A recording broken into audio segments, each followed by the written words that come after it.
हाँ बेटे, तो हम बात कर रहे थे किसकी, हीट, और हमें कुछ डेफिनेशन हमको देनी होंगी। तो एक डेफिनेशन देते हैं किसकी, specific heat,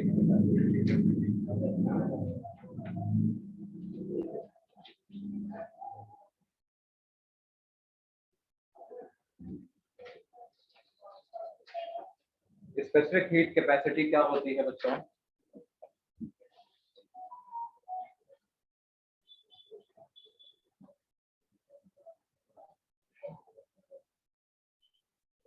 Heat required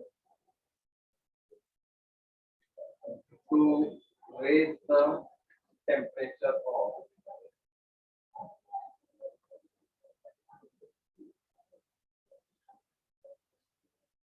heat required to raise the temperature of unit mass of the substance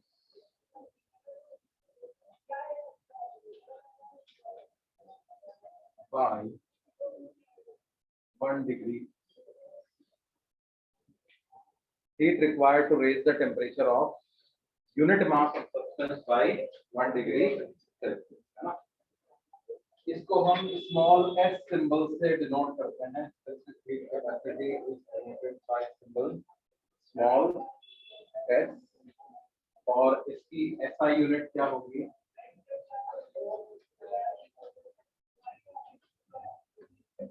joule पर केजी पर degree. SI unit is joule पर केजी पर डिग्री।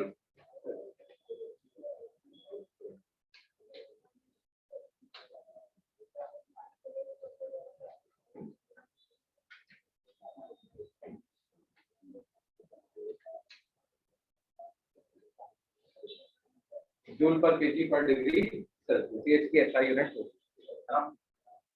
ये स्पेसिफिक हीट कैपेसिटी जो है वो और मटेरियल स्पेसिफिक होती है। कॉपर की स्पेसिफिक हीट कैपेसिटी अलग होगी, एल्यूमिनियम की अलग होगी, वाटर की अलग होगी।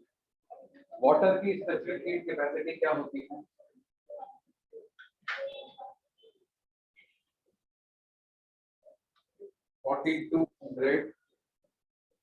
जूल पर केजी पर डिग्री सेल्सियस, या इसको कैलोरी में लिखते हैं 1 calorie per gram per degree.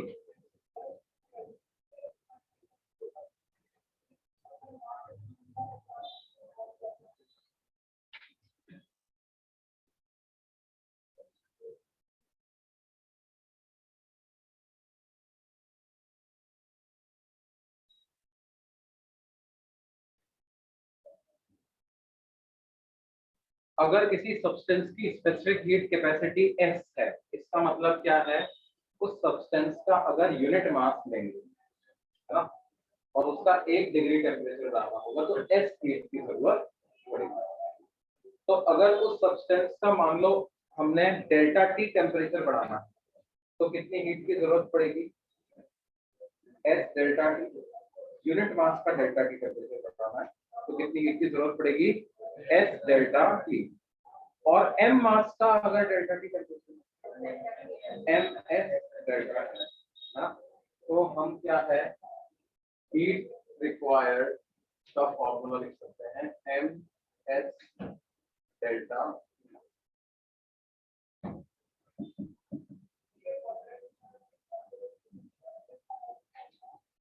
यहाँ पे डेल्टा क्यू क्या है? This heat required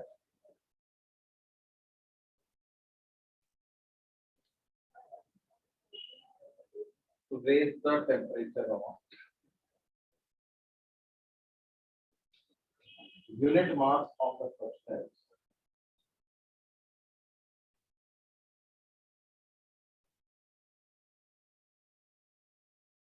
on 1 degree, heat required to raise the temperature of m mass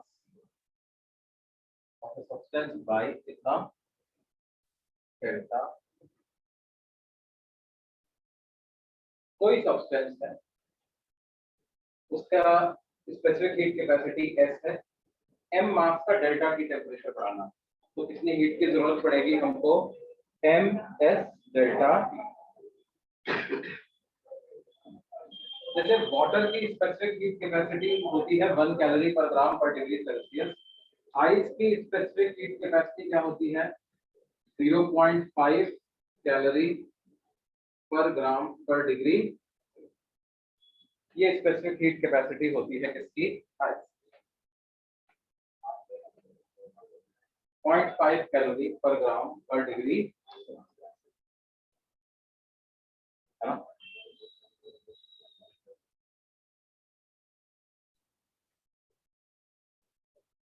और फिर हम एक टर्म डिफाइन करते हैं, क्या बच्चों, हीट कैपेसिटी।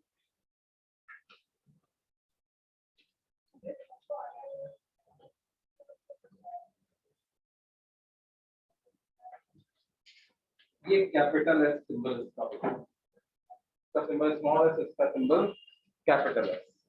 कैपिटल एस क्या होता है, heat required to raise the temperature of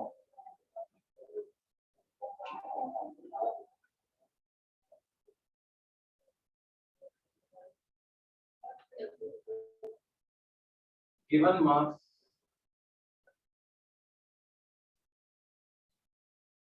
on 1 degree।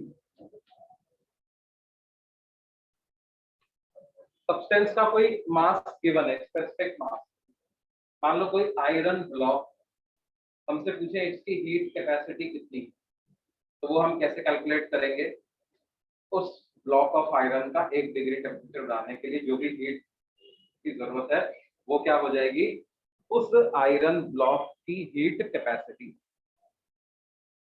उस आयरन ब्लॉक की हीट कैपेसिटी, है ना। हीट कैपेसिटी और स्पेसिफिक हीट कैपेसिटी में क्या अंतर है, ये यूनिट मास के लिए डिफाइन की जाती है, ये किसी भी मास के लिए डिफाइन कर सकते हैं। तो हीट कैपेसिटी और स्पेसिफिक हीट कैपेसिटी में क्या रिलेशन होगा भाई, मान लो m मास का सब्सटेंस है, तो capital S is equal to small m into small s, ऐसा लिख सकते हैं, है ना। कैपिटल S क्या है, हीट कैपेसिटी किसकी, स्मॉल m मास, है ना। स्मॉल s स्पेसिफिक हीट, ये पर ग्राम में डिफाइंड है, ये किसी भी मास के लिए डिफाइन कर सकते हैं। हीट कैपेसिटी अगर आपको पता है किसी सब्सटेंस की, तो उस हीट कैपेसिटी के टर्म्स में हीट सप्लाइड को क्या S इंटू डेल्टा टी ऐसा लिख सकते हैं।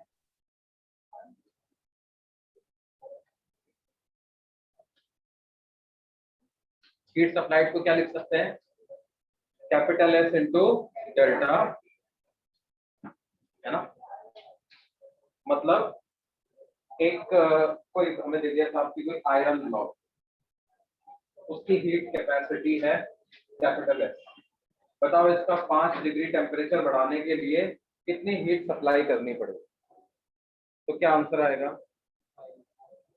कैपिटल S इंटू 5, नहीं, कैपिटल S इंटू, ये बात समझ में आती है।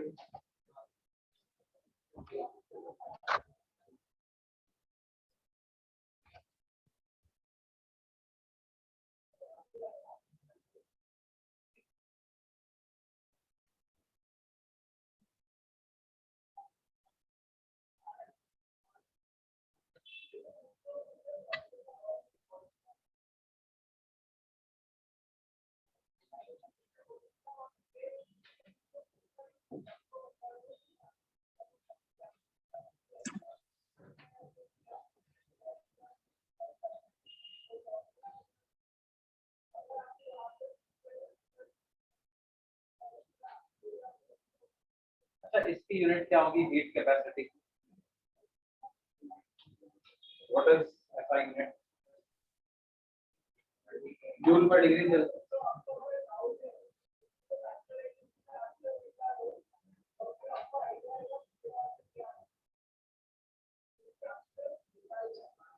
ऐसा यूनिट इसका क्या है?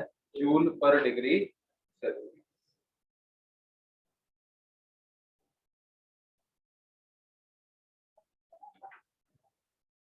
है ना?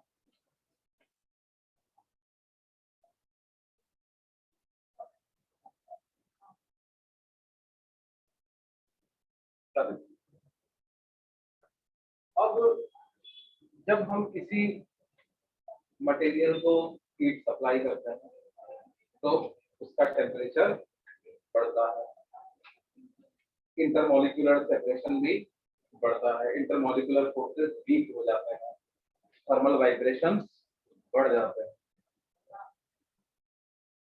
आप टेम्परेचर बढ़ाते जाएंगे, इंटरमोलिकुलर सेपरेशन बढ़ता जाएगा, फोर्सेस वीक होते जाएंगे। क्या ऐसा लगातार होता जाएगा कि उसका टेम्परेचर बढ़ता जा रहा है, इंटरमोलिकुलर सेपरेशन बढ़ता जा रहा है, फोर्सेस वीक होते जा रहा है? क्या एक समय ऐसा भी आएगा जब वो ऑब्जेक्ट अपनी स्टेट चेंज करे, फेज चेंज करे, सॉलिड से लिक्विड? इंटरमोलिकुलर फोर्सेस इतने कमजोर हो गए या इंटरमोलिकुलर सेपरेशन इतना बढ़ गया कि now it no longer can be classified as a solid. तो क्या होगा? वो बेसिकली अपने मेल्टिंग पॉइंट पे पहुंचे। टेम्परेचर बढ़ा रहे तो कभी न कभी ऑब्जेक्ट अपने मेल्टिंग पॉइंट पे पहुंच जाएगा। मेल्टिंग पॉइंट पे पहुंचने के बाद अगर हम उस ऑब्जेक्ट को और हीट सप्लाई करें तो क्या होगा बच्चों? फेज चेंज होना स्टार्ट हो जाएगा। जैसे जैसे ज्यादा अमाउंट ऑफ हीट सप्लाई करोगे वो solid mass, more mass of solid will get converted into liquid state, phase change चालू होगा। लेकिन during phase transition temperature constant रहता है, क्योंकि ध्यान दो सॉलिड और लिक्विड दोनों एक साथ तो एक ही टेम्परेचर पे एग्जिस्ट कर सकते हैं। At a given condition of pressure only at a particular temperature can solid and liquid को एग्जिस्ट। तो ऐसा नहीं हो सकता ना कि भाई क्या है, मान लो बर्फ थी -10 डिग्री सेल्सियस पर, मैंने उसको हीट सप्लाई किया, उसका टेम्परेचर बढ़ा, -10 से बढ़ते बढ़ते बढ़ते कितना हो गया? 0 डिग्री सेल्सियस टेम्परेचर पे बर्फ पहुंच गई। अब क्या है, 0 डिग्री पर बर्फ पहुंच गई, वहां पर जाकर के आपने उसको और हीट सप्लाई किया तो क्या होगा? पानी में कन्वर्ट होने लगता है। मान लो बर्फ आपके पास 1 किलोग्राम, 1 किलो बर्फ हीट सप्लाई किया, पानी में कन्वर्ट हो गया, कुछ 100 ग्राम कन्वर्ट हो गया। अब आपके पास क्या है? 100 ग्राम वाटर, 900 ग्राम आइस। अब आप और हीट सप्लाई करोगे तो वो हीट क्या पानी का टेम्परेचर बढ़ाने के काम आ जाएगा? नहीं, ऐसा नहीं होगा। जब तक पूरी बर्फ पिघल करके पानी में कन्वर्ट नहीं हो जाती तब तक टेम्परेचर इंक्रीज नहीं होगा। 0 डिग्री का 0 डिग्री बना रहे हो। देखो क्यों, ऐसा क्यों? मान लो थोड़ी देर के लिए कि पानी का टेम्परेचर बढ़ भी गया, बढ़ करके 2 डिग्री हो गया। अभी आपके पास बर्फ रखी हुई है 0 डिग्री पर, पानी है 2 डिग्री पर, तो क्या इनमें आपस में हीट एक्सचेंज नहीं होगा? आपस में हीट एक्सचेंज होगा। 2 डिग्री के पानी से हीट मिलेगी किसको? 0 डिग्री की बर्फ को। तो 2 डिग्री से हीट एक्सट्रैक्ट होगी, बर्फ को मिलेगी तो बर्फ पिघलेगी और ये वाले पानी का टेम्परेचर कम होगा। और कब तक हीट एक्सचेंज करते रहेंगे? जब तक टेम्परेचर सेम नहीं हो जाता। और बर्फ का तो वो बर्फ वाली स्टेज में तो 0 डिग्री तक ही रह सकती है ना, उसके पहले तो पानी में कन्वर्ट होना पड़ेगा तभी उसका टेम्परेचर बढ़ेगा। ये बात समझ में आती है? तो क्या है, during phase transition until unless complete phase transition takes place temperature remains constant, है ना? तो ऐसा जरूरी नहीं है कि आप हीट सप्लाई करो तो टेम्परेचर बढ़ ही जाए। या तो टेम्परेचर बढ़ेगा या तो क्या होगा, फेज ट्रांजिशन होगा। फेज ट्रांजिशन मतलब वो सॉलिड से लिक्विड भी हो सकता है, लिक्विड से गैसियस स्टेट में भी हो सकते हैं, है ना। सर दोनों ही केस में थर्मल एनर्जी बढ़ रही है, ऐसा नहीं है कि सर फिर वो हीट कहाँ जा रही है, टेम्परेचर तो बढ़ा नहीं, टेम्परेचर भले ही नहीं बढ़ा लेकिन थर्मल एनर्जी बढ़ रही है। 100 डिग्री सेल्सियस का पानी की thermal energy will be lesser than thermal energy of steam at 100 degree Celsius. Steam से जलता है तो ज्यादा तेज जलेगा in comparison to 100 degree Celsius water. 100 degree Celsius में फार मोर उसका बर्निंग सेंसेशन जो है वो कहीं ज्यादा होगा किसके कंपैरिजन में, 100 डिग्री सेल्सियस के वाटर के कंपैरिजन। थर्मल एनर्जी ज्यादा है उसके पास, हमें और हीट सप्लाई करी है पानी को 100 डिग्री पर, तब जाकर के वो स्टीम में कन्वर्ट हुआ। तो हम क्या है, हीट सप्लाइड वर्सेस टेम्परेचर का ग्राफ बनाते हैं, है ना।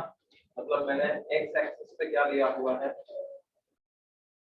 एक्स एक्सिस पर हम लेते हैं क्या, हीट सप्लाई,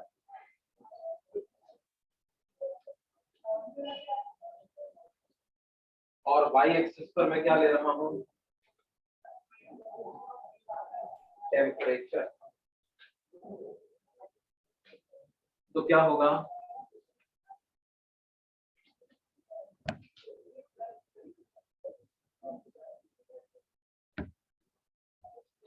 एक्स एक्सिस पर लिया हीट सप्लाई, वाई एक्सिस पर हमने क्या लिया, टेम्परेचर। मान लो सॉलिड ऑब्जेक्ट है, कोई भी सर्टेन टेम्परेचर से स्टार्ट कर देते हैं, है ना। तो कॉपर ब्लॉक ही 10 degree Celsius Celsius heat supply किया, टेम्परेचर उसका, ठीक है, कहाँ पे पहुंच गया, मेल्टिंग पॉइंट। यहाँ मैं ग्राफ को जो है यहाँ पे बनाता हूँ।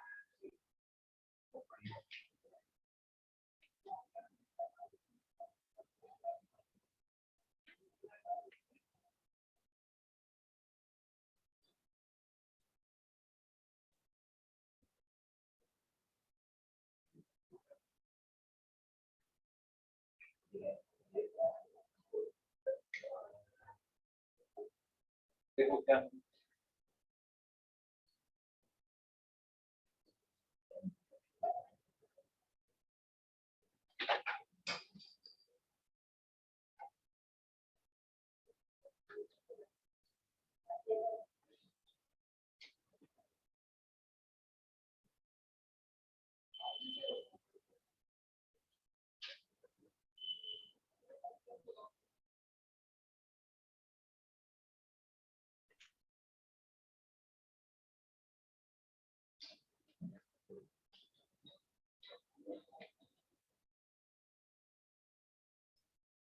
हीट सप्लाई किया, टेम्परेचर बढ़ा, फिर उसके बाद क्या हुआ, मेल्टिंग पॉइंट पे पहुंचा। अब आप और हीट सप्लाई करोगे तो टेम्परेचर कांस्टेंट हो जाएगा तब तक, जब तक कि स्टेट चेंज पूरी तरह से नहीं हो जाती। मान लो यहाँ पर पूरी तरह से हमारे पास सॉलिड और मेल्टिंग पॉइंट पर पहुंच गया, when you supply some further more amount of heat so it will start melting, है ना, सॉलिड से वो लिक्विड स्टेट में कन्वर्ट होने लगता है। लेफ्ट से राइट जब आप जाओगे तो क्या होगा, सॉलिड का अमाउंट कम होता जाएगा, लिक्विड का अमाउंट बढ़ता जाएगा, और ये टेम्परेचर तब तक कांस्टेंट रहेगा जब तक कि पूरा का पूरा कन्वर्ट नहीं हो जाता किसमें, लिक्विड। उसके बाद क्या होगा, एक बार पूरा लिक्विड स्टेट में कन्वर्ट करने लग गया, कन्वर्ट हो गया, और हीट सप्लाई करोगे तो फिर टेम्परेचर और बढ़ने लग गया, ठीक है, और हीट सप्लाई को करोगे तो टेम्परेचर और बढ़ेगा, और फिर उसके बाद क्या है, बढ़ते बढ़ते एक समय वो कैसे टेम्परेचर पे पहुंच जाएगा, वो पहुंच जाएगा अपने बॉइलिंग पॉइंट।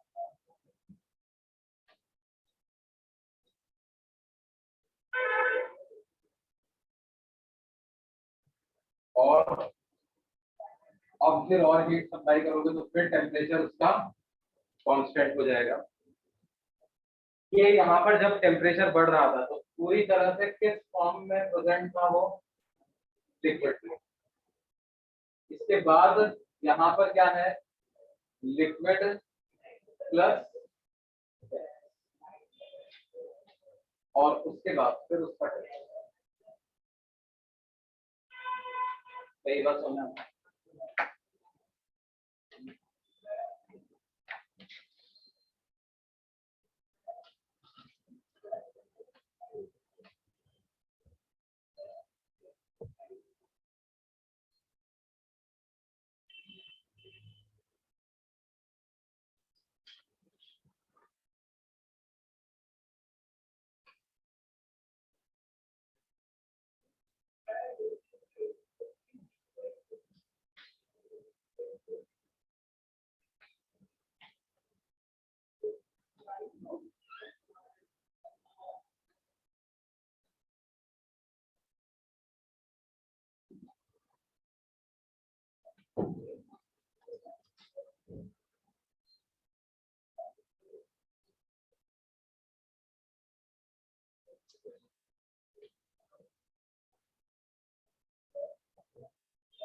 Hello sir.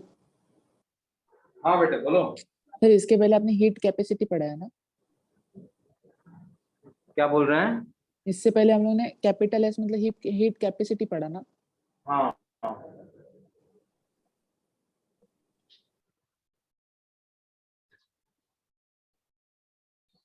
इसके पहले सिर्फ हमने स्पेसिफिक हीट कैपेसिटी और हीट कैपेसिटी दो चीज पढ़ी। इसका मतलब देखो क्या है, सॉलिड सब्सटेंस अपने मेल्टिंग पॉइंट पे है तो हमें फर्दर कुछ और अमाउंट ऑफ हीट सप्लाई करना पड़ता है उसको मेल्ट करने के लिए, कि वो अपने आप ही मेल्ट हो जाता है। आइस -10 डिग्री पे आपने हीट सप्लाई किया, उसका टेम्परेचर बढ़ेगा, ठीक है। टेम्परेचर बढ़ेगा, बढ़ते बढ़ते 0 डिग्री पे पहुंचते हैं। अब 0 डिग्री पे पहुंचने के बाद क्या अपने आप मेल्ट हो जाएगी? क्या हमें फर्दर और अमाउंट ऑफ हीट उसको सप्लाई करना पड़ेगा। लिक्विड सॉलिड स्टेट से गैसीय स्टेट लिक्विड स्टेट में चेंज करने के लिए हमें और अमाउंट ऑफ हीट उसको सप्लाई करना पड़ेगा। तो वो हीट को हम कैसे कैलकुलेट करते हैं, उसको कैसे डिफाइन करते हैं? हम एक पैरामीटर, एक कांस्टेंट मटेरियल के लिए और डिफाइन करेंगे जिसको कहेंगे क्या, latent heat of fusion.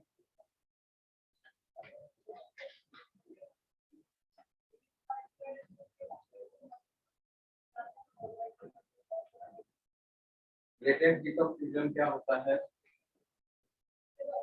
Amount of heat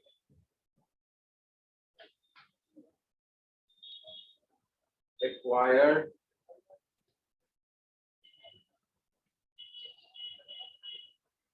to convert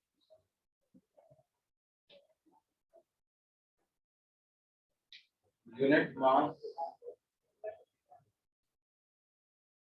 of a solid substance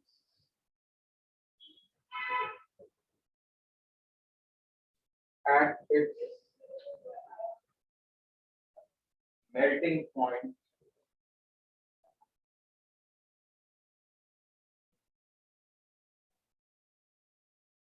into liquid state।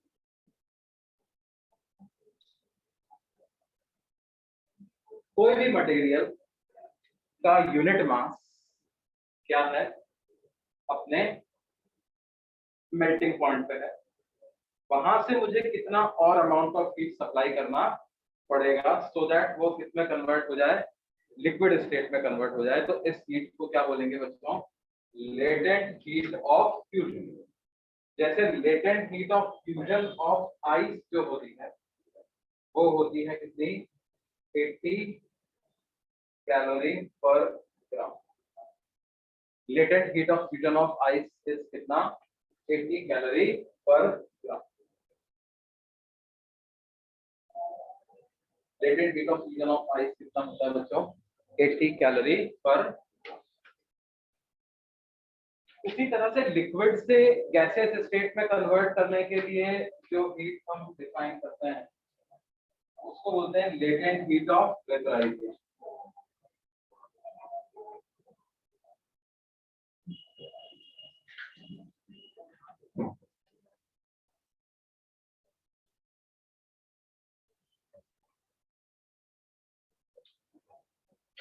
ये क्या होता है बच्चों?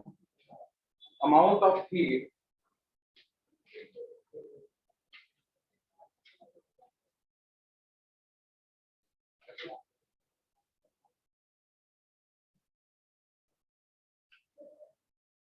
required to convert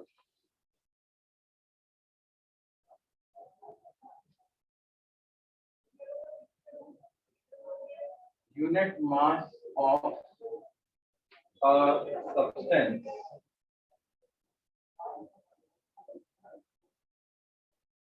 in liquid state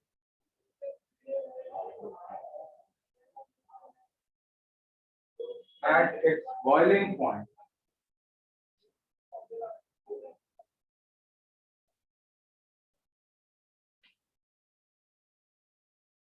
into gaseous.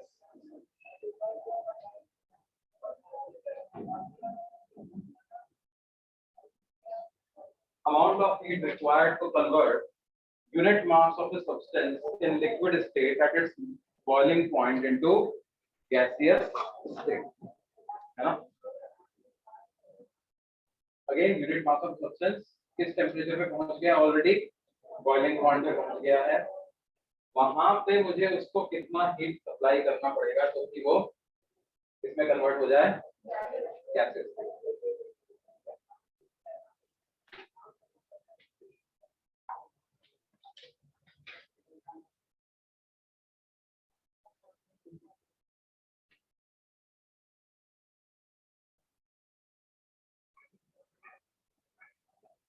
Hello sir. हाँ बेटे बोलिए। सर अगर यूनिट मास ले रहे हैं तो स्पेसिफिक लेटेंट हीट होगा ना? नहीं, उसको नाम स्पेसिफिक नहीं लगाया जाता है वहां पर। वो ऐसा ही define latent heat of fusion जो है वो यूनिट मास के लिए ही हम डिफाइन करते हैं। वहाँ पे स्पेसिफिक शब्द यूज नहीं किया, कर देते तो थोड़ा सा एक जैसा हो जाता, समान चीजें हो जाती, नहीं करते हैं तो। अब देखो क्या है, आपके पास m मास का सॉलिड सब्सटेंस है मेल्टिंग पॉइंट पर, उसको आपने कन्वर्ट करना है किसमें? लिक्विड स्टेट में। तो कितना अमाउंट ऑफ हीट सप्लाई करना पड़ेगा? मास इनटू लेटेंट हीट ऑफ, है ना? उसी तरह से m मास का सब्सटेंस है लिक्विड स्टेट में, बॉइलिंग पॉइंट पर कितनी हीट सप्लाई करनी पड़ेगी ताकि वो गैसियस स्टेट में कन्वर्ट हो जाए? Mass into latent heat of vaporisation. इन दोनों की यूनिट्स क्या होंगी? जूल पर एक। ऐसा यूनिट क्या होंगी दोनों की? जूल पर एक। इसकी भी ऐसा यूनिट क्या होगी? जूल पर।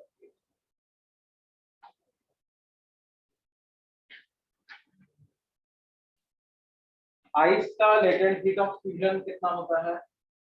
ये मैंने बताया ना, 80 कैलोरी पर ग्राम। और वाटर का लेटेंट हीट ऑफ वेपराइजेशन क्या होगा? It is 540 calorie per. Latent heat of vaporisation of water is कितना? 540 कैलोरी पर ग्राम।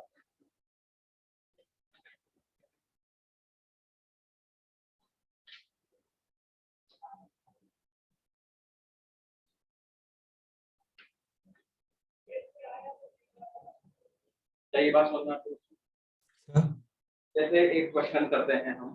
सर हाँ बोलिए बेटा। लिक्विड से वेपर बनने के टाइम प्रेशर का भी तो रोल आएगा। एक मिनट रिपीट करो, क्या बोला तुमने? तो लिक्विड से वेपर के टाइम मतलब प्रेशर का भी रोल आएगा ना, कितना प्रेशर है उसके ऊपर भी डिपेंड करेगा। कॉन्स्टेंट मान के चलते हैं, है ना?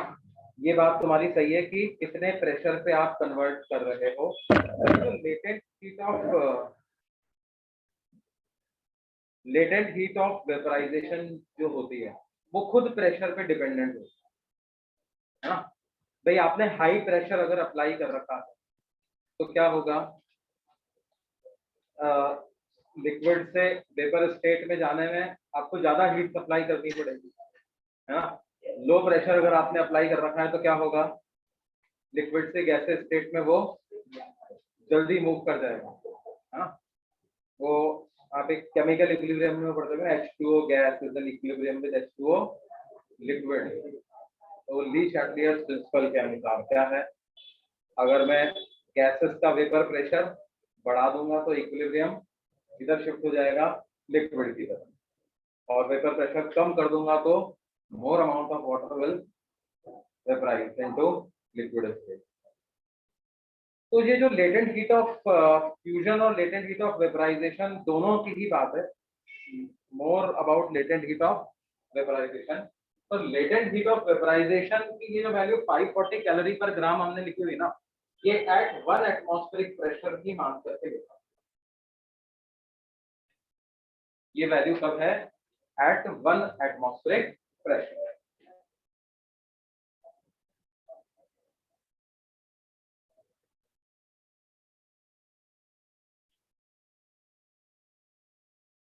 ये बात समझ में आती है, मतलब आप यहाँ पे लिख सकते हो, note that latent heat of vaporisation of any liquid depends on the pressure. Latent heat of vaporization of any liquid depends on pressure. हाँ बेटे, फ्यूजन भी डिपेंड तो करता है, लेकिन उतना वो वीक फंक्शन ही होता है, मतलब क्योंकि आप समझिए कि लिक्विड सॉलिड को लिक्विड स्टेट में कन्वर्ट करने में प्रेशर का कंट्रीब्यूशन उतना ज्यादा नहीं है।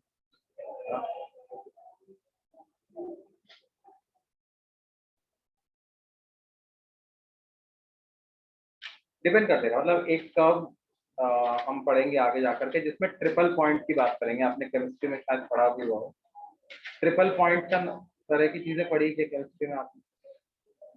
मतलब क्या होता है, एक ऐसा टेम्परेचर और प्रेशर की ऐसी कंडीशन होती है जिसपे कि क्या है, तीनों स्टेट में कोई मटेरियल एग्जिस्ट कर सकता है।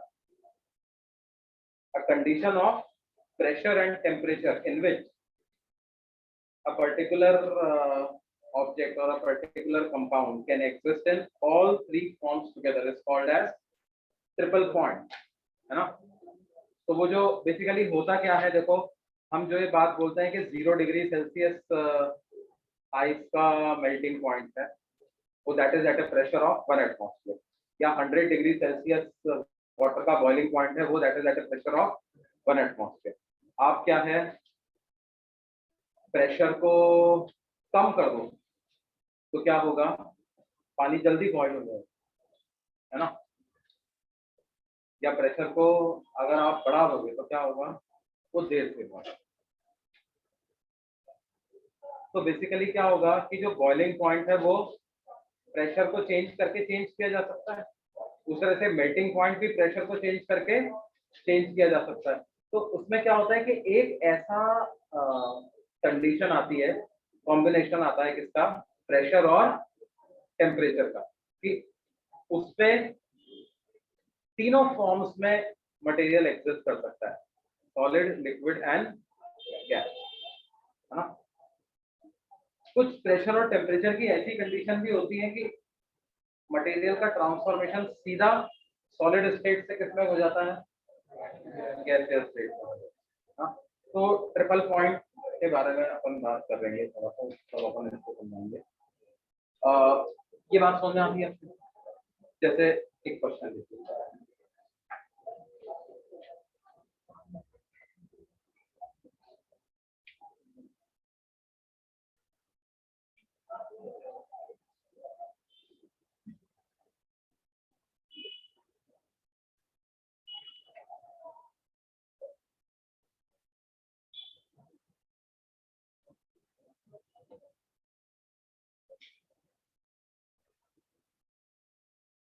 calculate the amount of heat required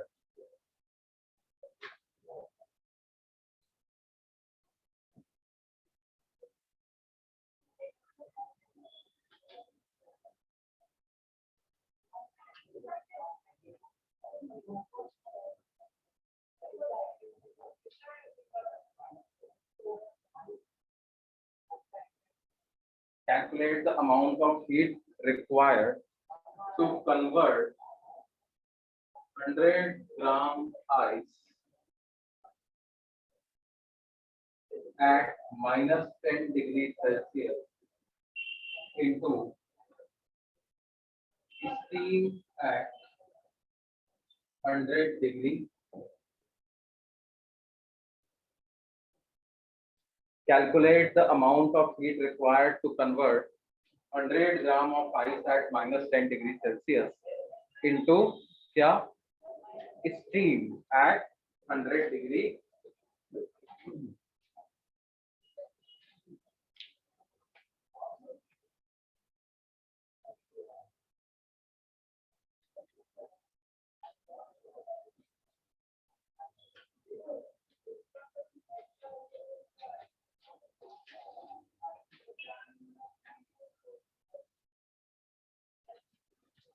सारी वैल्यूज तो हमें पता है ना.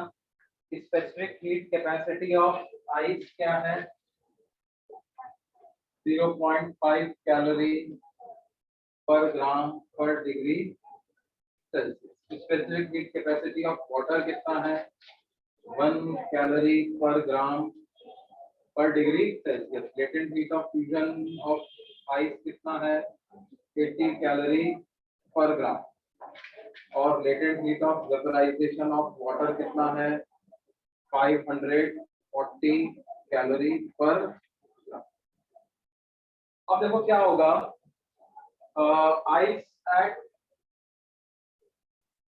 minus 10 डिग्री सेल्सियस है.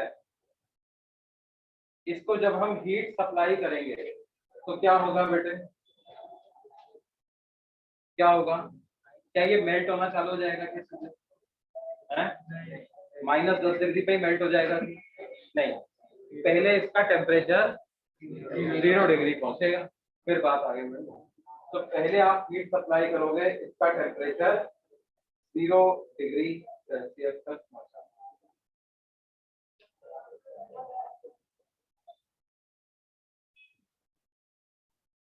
इसमें कितना हीट लगा ये कैलकुलेट कर सकते हैं अपन. ms delta T. तो delta Q1 equal to m. m कितना है? 100 ग्राम इंटू s. s कितना है? 0.5 calorie per gram per degree Celsius into delta T. Delta T कितना आ जाएगा? 10 डिग्री सेल्सियस. तो ये डिग्री सेल्सियस से डिग्री सेल्सियस, ग्राम से ग्राम कैंसिल हो गया. तो ये डेल्टा Q1 की कितनी वैल्यू आ गई उसमें? क्या ये 500 कैलोरी आ गई? बिल्कुल सही बात है. ये कितनी आ गई? 500. अब 0 डिग्री की आइस हो गई है हमारे पास. अब इसको हीट सप्लाई करेंगे तो क्या होगा? वाटर में कन्वर्ट होगा, फेस चेंज होगा. क्या इसका टेम्परेचर बढ़ेगा क्या? अभी नहीं, अभी टेम्परेचर नहीं बढ़ेगा. पहले पूरी की पूरी आइस कन्वर्ट होगी किसमें? वाटर में. तो आपके पास आएगा वाटर एट कितना? 0 डिग्री. उसमें कितना हीट लगेगा वो कैसे कैलकुलेट करें? Delta Q2 is equal to mass into latent heat of fusion. कितना मास है साहब? 100 gram. Latent heat of fusion कितना है? 80 कैलोरी पर ग्राम. ग्राम से ग्राम किया 8000 कैलोरी है ना. 8000 कैलोरी इसमें चला गया. फिर अब जब हम उसका टेम्परेचर बढ़ाएंगे तो क्या होगा बच्चों? और अब हीट सप्लाई करेंगे तो क्या होगा? टेम्परेचर बढ़ेगा. पूरी तरह से लिक्विड स्टेट में आ गया. 100 ग्राम पानी पूरा का पूरा आइस कन्वर्ट हो चुका है किसमें? वाटर में. तो now it's when you supply heat this temperature will increase. तो कैसे निकालें? वाटर एट 100 डिग्री सेल्सियस पहुंचा दो आप। Delta Q3 MS delta T MS delta कितना आ गया 10,000 कैलोरी है ना। और अब हमें इसको किधर पहुंचाना है बच्चों, स्टीम एट 100।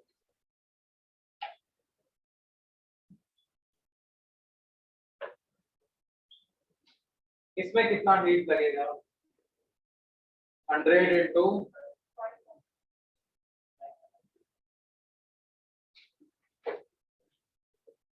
54,000 कैलोरी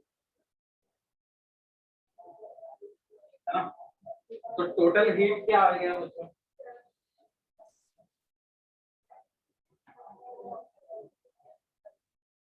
सेवेंटी 2.5 है ना, किलो कैलोरी में कन्वर्ट कर लो। तो ये कितना हो गया 54 kilo calorie plus 10 kilo calorie मतलब 64 kilo calorie plus 8 kilo calorie मतलब 72 किलो कैलोरी 0.5 किलो कैलोरी। तो कितना हो गया 72.5 किलो।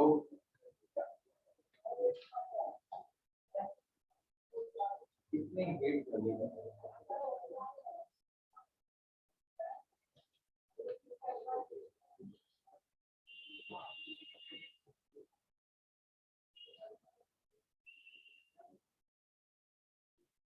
क्या ये बात समझ में आपको?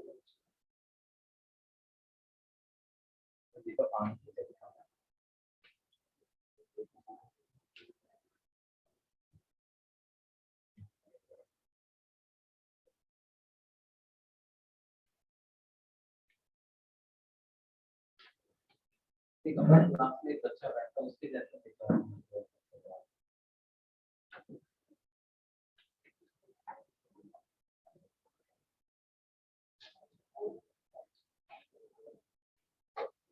कौन कौन वो तुम्हारे साथ एक बच्चा आता है, अच्छा, उसका क्या नाम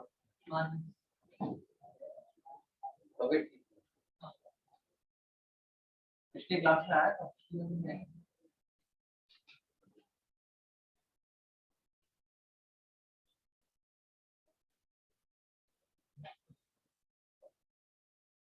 ये बात समझ में आती है?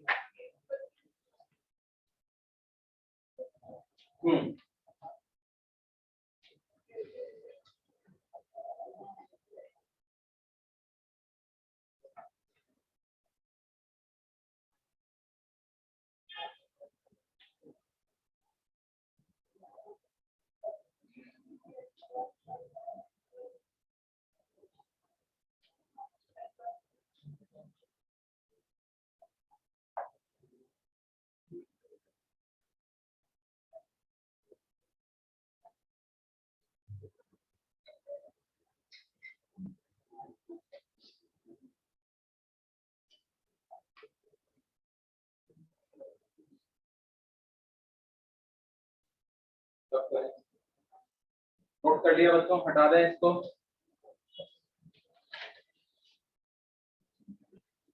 हाँ भाई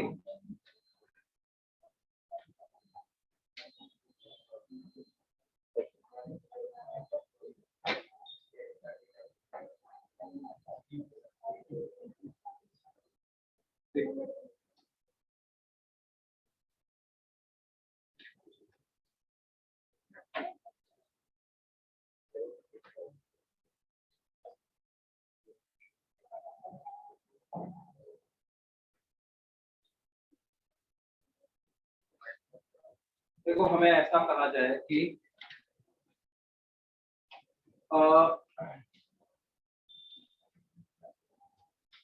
कॉपर ब्लॉक, हाँ question, a copper block of mass 200 gram at 80 degrees Celsius is put inside a container having 1 liter of water at 20 degree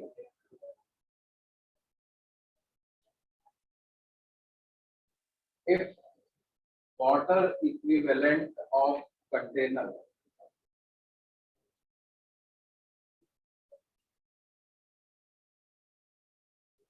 is 200 gram, then find the final temperature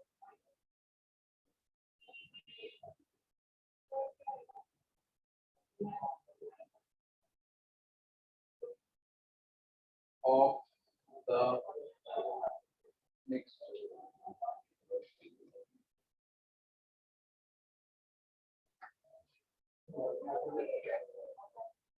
copper की specific heat capacity क्या है, उसको आप लिख लीजिए 2600 joule पर KG पर degree. ये कोई रियल वैल्यू नहीं है, मैंने ऐसे ही कुछ डेटा ले लिया, बस इतना हमें रखना था कि पानी से कम रखें। स्पेसिफिक हीट कैपेसिटी जो है वो मेटल्स की पानी से तो कम हो, पानी की स्पेसिफिक हीट कैपेसिटी ज्यादा होगी। वाटर इक्विवेलेंट क्या है, हाँ यही समझाने के लिए तो सवाल लिया। देखो क्या है बच्चों, कॉपर ब्लॉक का टेम्परेचर 80 डिग्री सेल्सियस और पानी का टेम्परेचर है 20 डिग्री सेल्सियस। कॉपर ब्लॉक को जैसे ही आप पानी में डालोगे 80 और 20 हाई टेम्परेचर से लो टेम्परेचर हीट फ्लो होगा। From copper block heat will flow to water. तो कॉपर ब्लॉक से तो हीट निकल रही है तो उसका टेम्परेचर कम हो जाएगा, पानी को हीट मिल रही है तो उसका टेम्परेचर बढ़ेगा। अब पानी का टेम्परेचर जब बढ़ेगा तो जो पानी जिस कंटेनर के कांटेक्ट में है उस कंटेनर का भी टेम्परेचर बढ़ेगा, है ना। तो क्या कंटेनर जबरदस्ती का ही गर्म हो रहा है, इसको हम मान लो कंटेनर में हमने क्या किया, कोई बर्तन में पानी रखा, गर्म कर रहे हैं गैस पे, हम वो बर्तन को थोड़ी गर्म करना चाहते हैं। उस बर्तन को गर्म करने में जो हमारा सिलेंडर की गैस खर्च हो रही है वो ऐसे ही है, मतलब फालतू में ही मजा आ रहा है, तो हम वो हमारा नुकसान ही है एक तरीके से। तो हम तो क्या चाहेंगे भाई, उसका जो स्पेसिफिक हीट कैपेसिटी हो कंटेनर का वो कैसा चाहेंगे, ज्यादा या कम? कम चाहेंगे ताकि कम हीट में उसका टेम्परेचर सस्ते में निपट जाए, है ना। लेकिन भाई पार्टिसिपेट तो कर रहा है, तो यहाँ पर भी क्या होगा, that container will also participate in heat exchange. अब या तो हमें कंटेनर का मास देते और कंटेनर की स्पेसिफिक हीट कैपेसिटी दे देते तो हम पता लगा लेते कि क्या है कंटेनर को कितना हीट मिल रहा है। अब ये सब करने की जगह कई बार क्वेश्चंस में क्या दे दिया जाता है, वाटर इक्विवेलेंट दे दिया जाता है। मतलब कि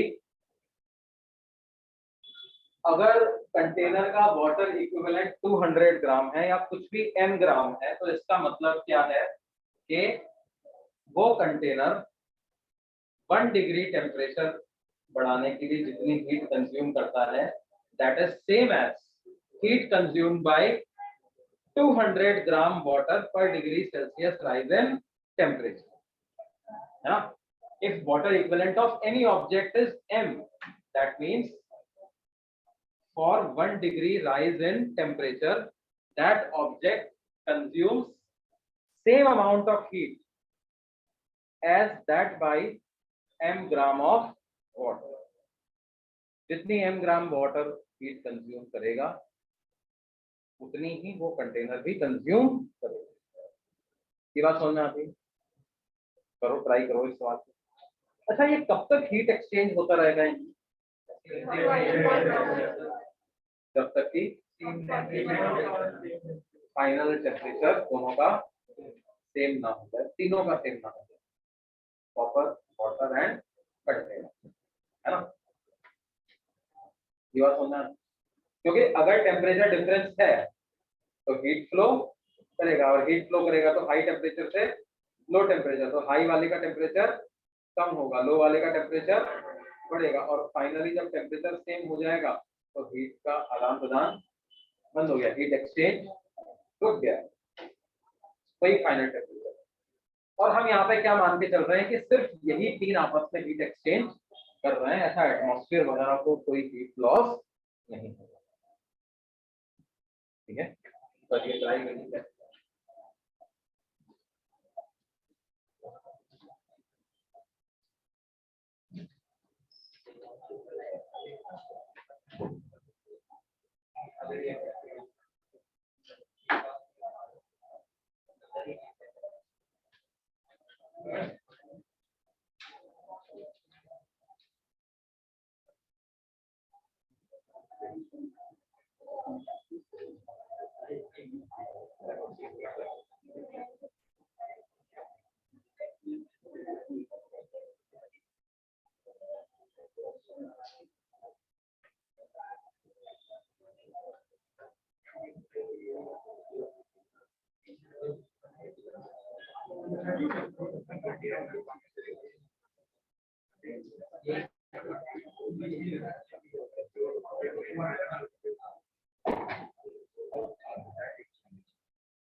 कैसे करेंगे?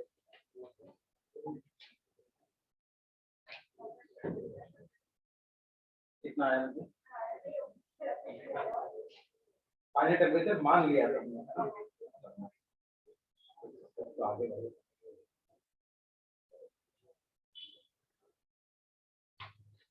Late the final temperature be T. इतना कितने लोगों ने कर दिया? कुछ लोगों ने यहाँ तक भी नहीं किया। अभी तक क्वेश्चन नहीं पढ़ रहा, क्वेश्चन तो सब समझा दिया हम।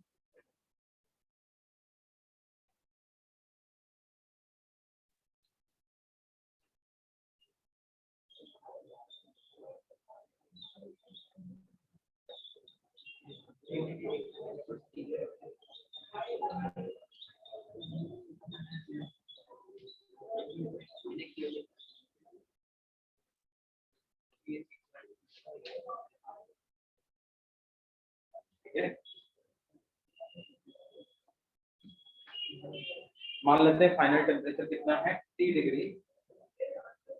तो कॉन्सेप्ट क्या हम अप्लाई करेंगे? हीट गेन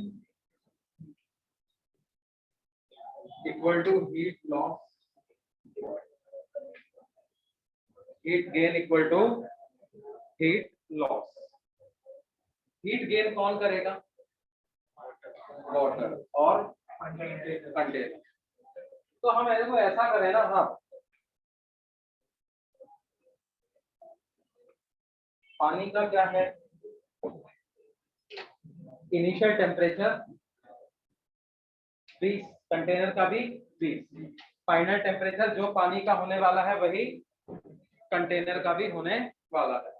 तो हम ऐसा मान लेते हैं ना कि टोटल 1 लीटर पानी नहीं है हमारे पास। 1 लीटर पानी का मास कितना होता है? 1 किलोग्राम। पानी की डेंसिटी 1 किलोग्राम पर लीटर ही होती है। तो क्या हम ऐसा मान लेते हैं कि हमारे पास टोटल 1200 ग्राम पानी, 1000 ग्राम तो पानी है ही सही, और कंटेनर भी 200 ग्राम पानी के बराबर है as far as heat exchange is considered. यही तो मतलब होता है वाटर इक्विवेलेंट, है ना। वाटर इक्विवेलेंट का मतलब क्या होता है? हीट के एक्सचेंज की बात के हिसाब से तो जो कंटेनर है वो जो भी उसका वाटर इक्विवेलेंट है उसके मास, उतने मास के पानी के बराबर ही है। तो आप क्या मान सकते हो? देखो, हीट लॉस तो कॉपर करेगा, पहले तो उसका कर देते हैं अपन। कॉपर ब्लॉक का मास 200 ग्राम दिया हुआ है, तो 200 ग्राम को क्या लिखते हैं? 0.2 किलोग्राम m, उसका स्पेसिफिक हीट कैपेसिटी 2600 जूल पर केजी पर डिग्री। अब देखो, क्योंकि उसका हीट लॉस लिखना है ना, तो लॉस इन टेम्परेचर लिखेंगे। लॉस इन टेम्परेचर कैसे लिखेंगे? इनिशियल माइनस फाइनल, तो 80 माइनस, और हीट गेन अगर हमको लिखना है तो वो कैसे लिखेंगे? 1.2 kilogram into specific heat capacity किसका? पानी का। अब आरएचएस में जूल में है तो एलएचएस में भी जूल में ही काम कर लेते हैं, तो 4200 जूल पर केजी पर डिग्री सेल्सियस मल्टीप्लाइड बाय कितना बच्चों? उसका टेम्परेचर में राइज, तो दैट इज T माइनस 20। कैसा लिखते हैं? हाँ, 20 से बढ़ के कितना हो गया? T, तो कितना इंक्रीज हुआ temperature? T minus 20।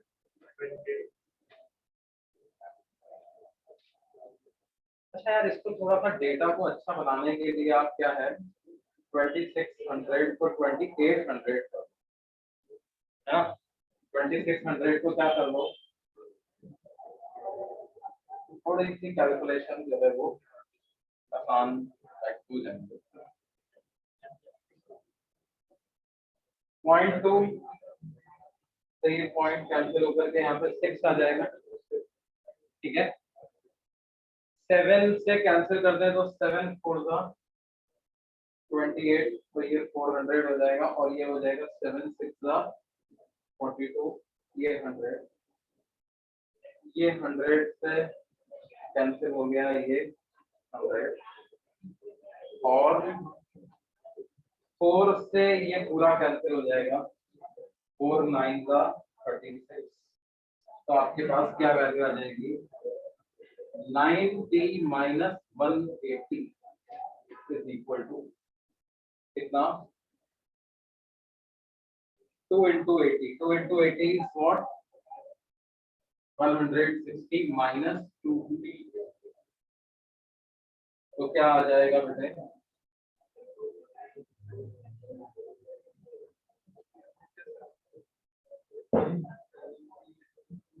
Ninety plus 2T मतलब 11T इज इक्वल टू कितना? 340। सर वो 2 कट हो गया ना, 12 की सर 0.2 का 2 कट गया। कौन सा 2?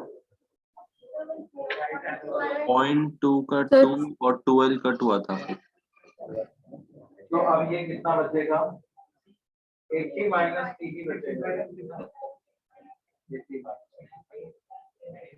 तो ये कितना आ जाएगा? 10T इक्वल टू कितना?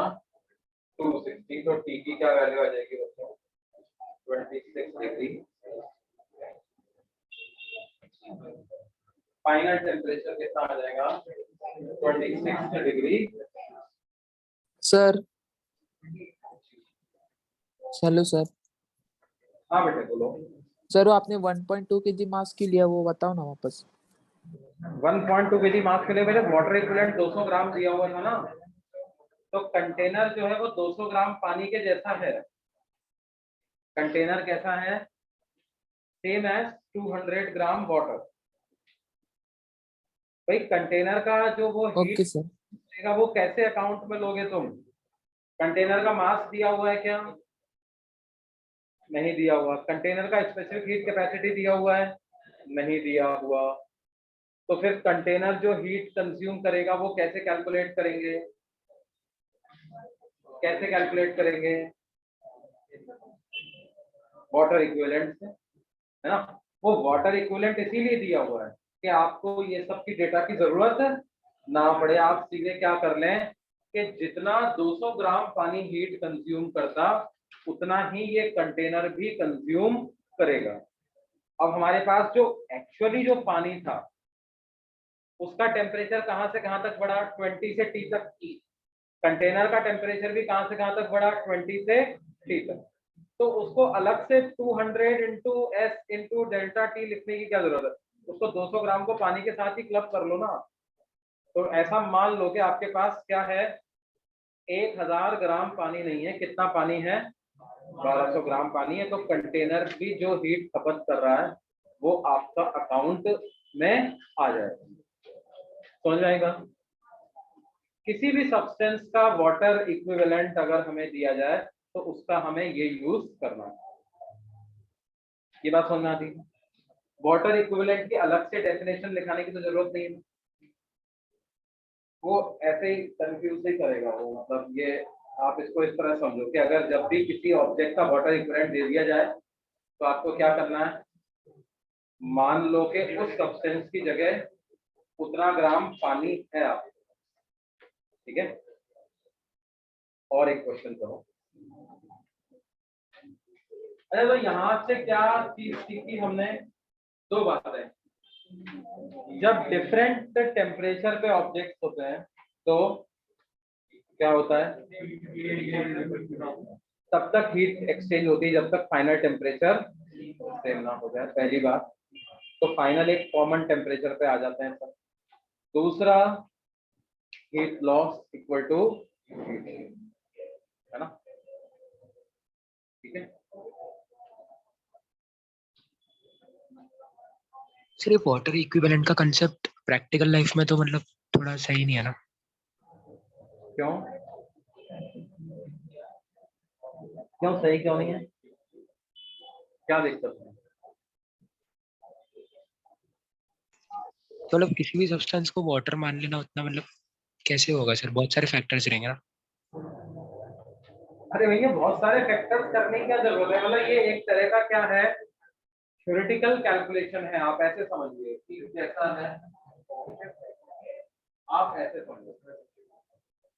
मान लो एक ऑब्जेक्ट का मास m है, उसकी स्पेसिफिक हीट कैपेसिटी s है, उसका आपको डेल्टा टी टेम्परेचर बढ़ा, आपने क्या कर दिया, मास ऑफ वाटर लिख दिया, specific heat capacity of water लिख दिया, उसका डेल्टा टी लिख दिया, डेल्टा टी से डेल्टा टी कैंसिल हो गया।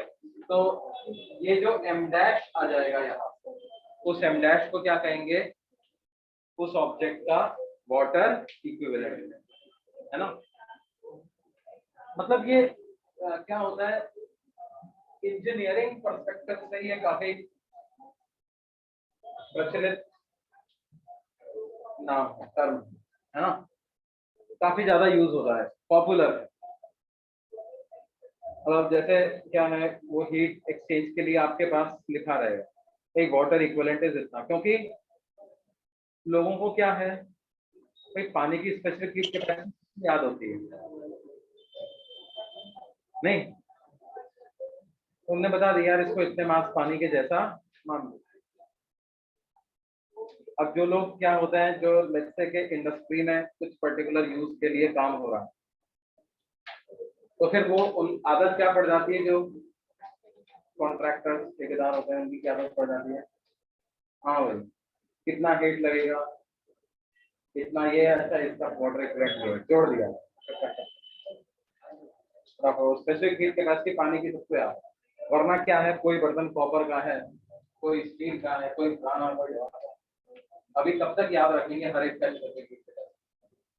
तो उसने क्या किया, तो जिस आदमी ने वो मशीन सप्लाई किया जिसमें बॉयलर वॉयलर जो भी कुछ हो रहा है, तो वो क्या करेंगे, वो सिर्फ एक चीज बता देते हैं फाइनली, कूलर वाटर इक्विवेलेंट इतना नहीं, वाटर इक्विवेलेंट इतना है, इससे काम और एक सवाल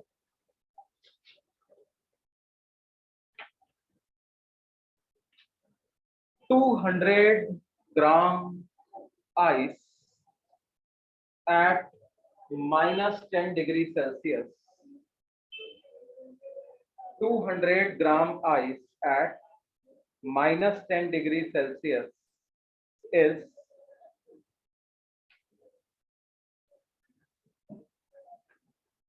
mixed with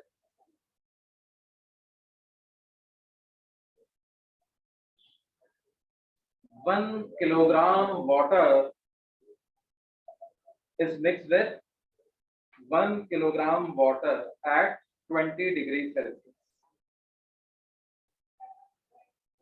ठीक है, क्या लिखा है मैंने, कितना, 200 gram ice eight -10 degree Celsius is mixed with कितना, 1 kilogram water at 20 degree Celsius.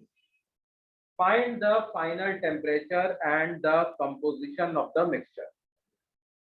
Find the final temperature and the composition of the mixture. कैसे कैलकुलेट करेंगे बच्चों?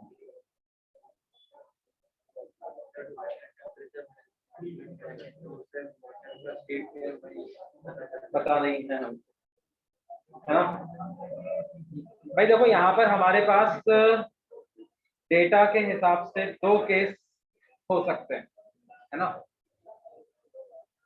या तो देखो अभी होगा क्या, 20 डिग्री सेल्सियस पे पानी है, -10 डिग्री सेल्सियस पे आइस है. पानी से हीट मिलेगा किसको, आइस. तो आइस का टेम्परेचर बढ़ेगा, पानी का टेम्परेचर कम होगा.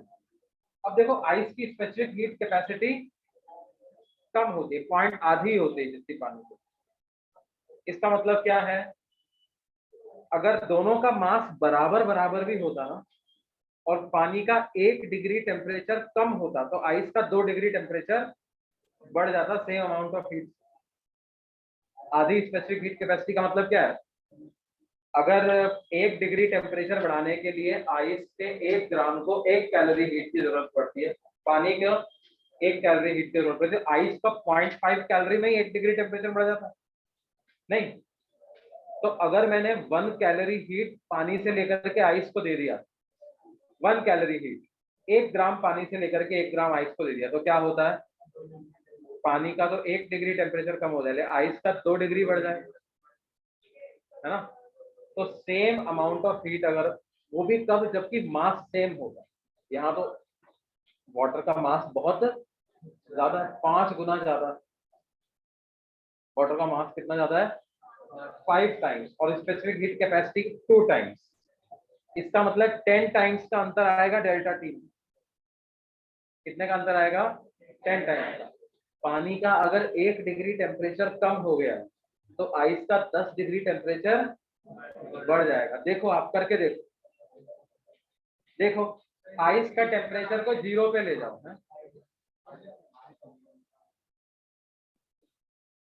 आइस के टेम्परेचर को 0 तक ले आओ, देखो कितनी हीट लगेगी, आइस कितनी हीट कंज्यूम करेगा. Calculate heat consumed bye ice. मतलब ये एक ऐसे में क्वेश्चन करने का तरीका बता रहा हूँ. आप क्या करो, आइस का टेम्परेचर -10 से 0 ले जाओ, देखो कितना हीट चाहिए. सबसे पहले आप ये कैलकुलेट कर लो, -10 से 0 ले जाने के लिए आइस को कितनी हीट की जरूरत पड़ेगी.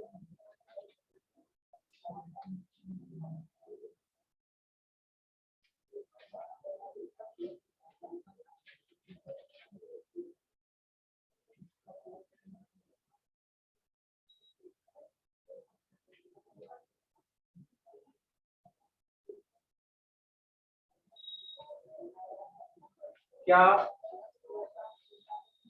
जल्दी बोलो भाई, क्या आंसर है. मास ऑफ आइस कितना है, 200 ग्राम. स्पेसिफिक हीट कैपेसिटी कितनी है, 0.5 calorie per gram per degree Celsius. कितना टेम्परेचर बढ़ा रहे हैं, 10 डिग्री सेल्सियस. -10 से 0 पहुंच गया तो कितना हीट लगा इसको, 1000 कैलोरी हुआ क्या, बोलिए भाई कितना हीट कंज्यूम किया, 1000 कैलोरी. अब अगर इतनी हीट मैं पानी से ले लूं तो उसका कितना टेम्परेचर लॉस हो जाएगा वो निकाल लें. मान लो क्या कि ये हीट कहाँ से आएगी, पानी से ही तो आएगी. तो 1000 कैलोरी इक्वल टू पानी का मास 1000 ग्राम इंटू उसकी specific heat capacity 1 multiplied by change in temperature, delta T लिख देता हूं। डेल्टा टी क्या बताएगा? Decrease in temperature of water. तो क्या ये डेल्टा टी 1 डिग्री सेल्सियस आ गया क्या बच्चों?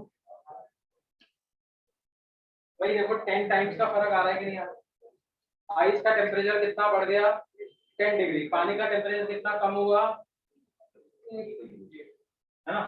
तो अब देखो हमारे पास अब क्या स्थिति हो गई, आप ऐसे समझिए, आपके पास आइस आ गई है कितने टेम्परेचर पर? Ice eight 0 degree Celsius. और आपके पास क्या है? पानी है कितने टेम्परेचर पर? अब पानी का टेम्परेचर कितना है? 19 डिग्री। तो जल्दी करो, 20 में से एक कम कर दो, कितना है? 19 डिग्री सेल्सियस। क्या अभी और हीट का फ्लो होगा क्या? होगा, क्यों नहीं होगा? हीट का फ्लो कब होता है? जब टेम्परेचर में डिफरेंस है तो हीट का फ्लो होगा। कहां से कहां होगा? वाटर से। अब पानी से हीट जाएगी तो पानी का तो टेम्परेचर कम होगा, लेकिन इसका टेम्परेचर बढ़ने लग जाएगा क्या आइस का? नहीं नहीं नहीं, वो अपने कहाँ पहुंच गया है? मेल्टिंग पॉइंट पे पहुंच गया। मेल्टिंग पॉइंट पे पहुंच गया है तो पहले उसका फेज चेंज होगा। पहले क्या होगा? फेज चेंज होगा, है ना? अब देखो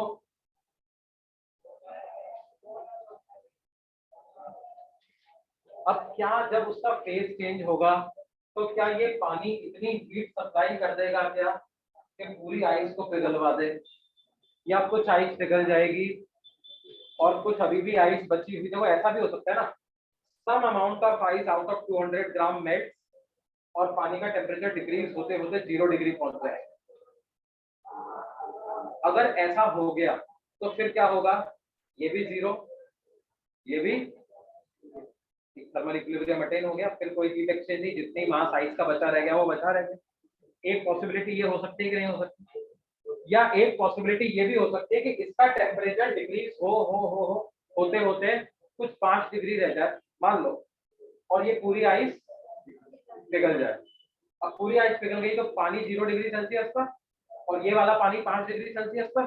5 डिग्री से 0 डिग्री में हीट एक्सचेंज होगा, 5 डिग्री का टेम्परेचर थोड़ा कम होगा, 0 डिग्री वाले का टेम्परेचर थोड़ा सा बढ़ेगा और कुछ एक बीच का टेम्परेचर आ जाएगा, पूरा का पूरा पानी बन जाएगा। ऐसा भी हो सकता है। अब फाइनली हो क्या रहा है ये कैसे पता करें?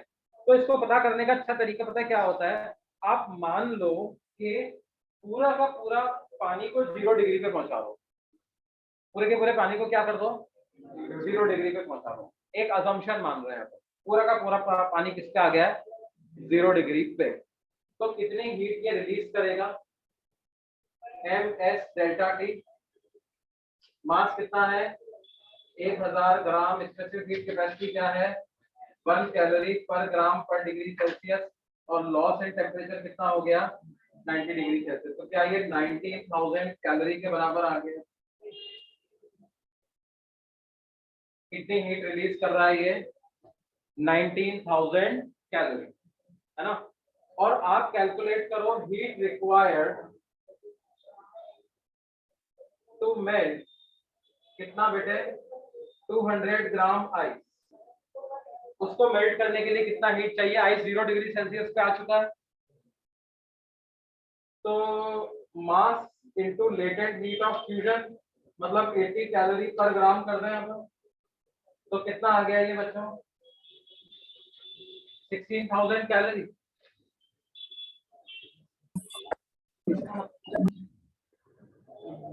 16,000 कैलोरी में ही अपना तो आइस पूरा पिघल गया। और पानी को 0 डिग्री पे ले जाए तो पानी ने कितनी हीट रिलीज कर दी? 19,000 कैलोरी रिलीज। 19,000 में से 16,000 तो इसको मेल्ट करने में चला गया। अभी 3,000 कैलोरी हीट आपके पास बची हुई है और आपके पास पूरा अब 1200 ग्राम पानी हो गया है। 1000 ग्राम तो ये था ही और 200 ग्राम की बर्फ और पानी में पिघल गई। तो अब आपके पास क्या बचा है बच्चों? आपके पास बचा है 1200 ग्राम पानी प्लस कितना? वाटर कितने टेम्परेचर पर, 0 डिग्री सेल्सियस पर, और क्या बचा हुआ है एक्स्ट्रा में आपके पास, 3000 कैलोरी की हीट भी बची हुई है, और ये 3000 कैलोरी की हीट और कहीं नहीं जाएगी, इसी को मिलेगी वापस से। तो 3000 को क्या करते हैं, एम एस डेल्टा टी ऐसा करते हैं, तो डेल्टा टी की वैल्यू क्या 2.5 डिग्री सेल्सियस आ जाएगी, है ना। इसका मतलब अल्टीमेटली हमारे पास क्या आंसर मिलेगा, finally we will be left with 1200 gram water at कितना 2.5 डिग्री। फाइनली अपने पास कितना ग्राम पानी आ जाएगा बच्चों, 1200 ग्राम वाटर एट कितना 2.5 डिग्री। ये बात समझ में आती है। देखो ये बीच का स्टेप भी करने की जरूरत नहीं थी आपको, बीच का स्टेप भी करने की जरूरत नहीं। एक्चुअल में कैसे करना तरीका बेस्ट होता है, पानी को भी 0 पे ले जाओ और पिघलवा दो, देख लो क्या बच रहा है हीट के टाइम पे, जो बच रहा है उस हिसाब से निर्णय ले लो, है ना। अच्छा अगर मान लो ऐसा हो जाता कि नेगेटिव हीट बच जाती तो क्या होता, कुछ पानी को बर्फ में कन्वर्ट करो, अब ये पानी है 0 डिग्री सेल्सियस पर, जितना हीट नेगेटिव में बच गया उतना हीट खींच लो, तो उतना हीट खींचोगे तो क्या होगा, कुछ मास पानी का बर्फ में कन्वर्ट हो जाएगा और टेम्परेचर कितना रहेगा 0 डिग्री। समझ में आ रही बात, ऐसा सवाल एक करवा देते हैं देखो,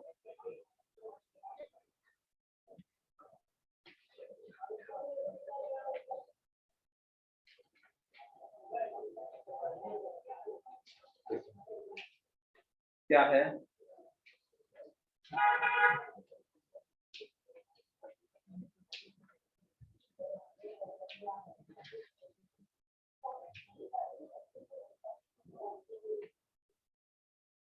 to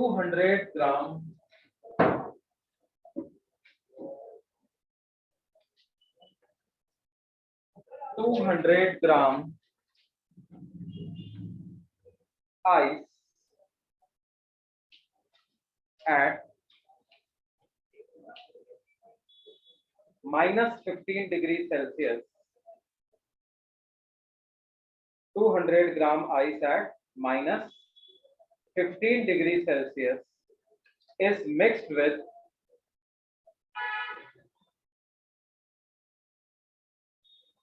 500 gram water at 20 degree Celsius is mixed with 500 gram water at कितना बेटे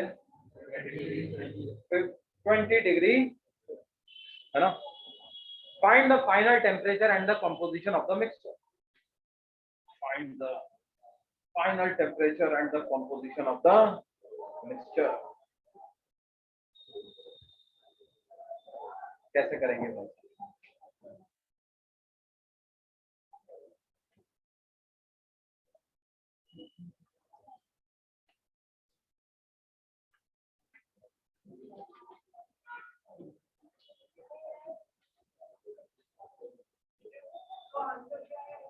सर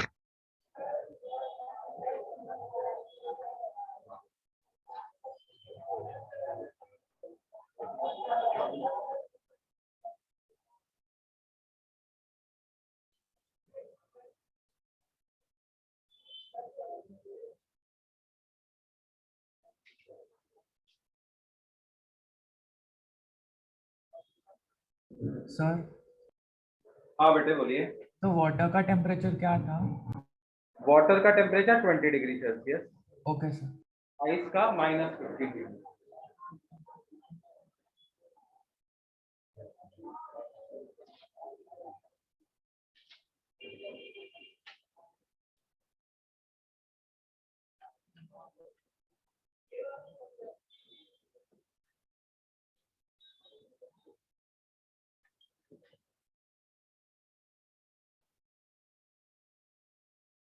तो दोनों को 0 0 पे पहुंचा दो आप।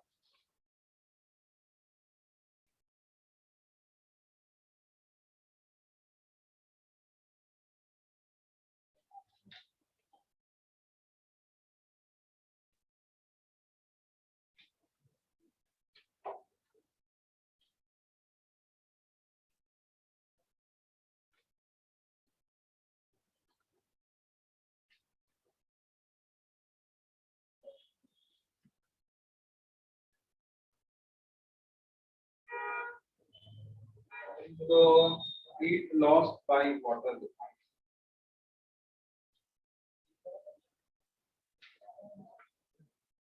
m s delta t कितना आता है? क्या 10,000 कैलोरी आ रहा है ना? heat lost by water कितना आएगा? 10,000 कैलोरी ms delta t है ना? 500 ग्राम वाटर दिया था ना हमने 20 डिग्री सेल्सियस पर, तो उसको 0 डिग्री पर लाने में इतनी हीट से लूज करी। अब क्या करेंगे, इसका काम करते हैं। इसको मुझे किसमें कन्वर्ट करना है? 200 ग्राम वाटर एट 0 डिग्री सेल्सियस, है ना? तो देखो ये पहले तो इसका टेम्परेचर बढ़ाओ, तो m s delta T ms delta plus, फिर इसको पिघलवाओ, तो मास into latent heat of 200 into 0.5 करते हैं तो कितना आता है? 100, और 100 इनटू 15 कितना? 1500, और 1500 प्लस कितना करना है? 16,000, तो ये कितना आ जाएगा? 17,500 कैलोरी हीट इसको चाहिए, है ना?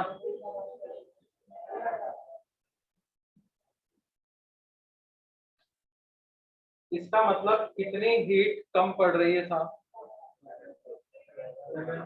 7,500 कैलोरी की हीट कमी हो रही है, नहीं?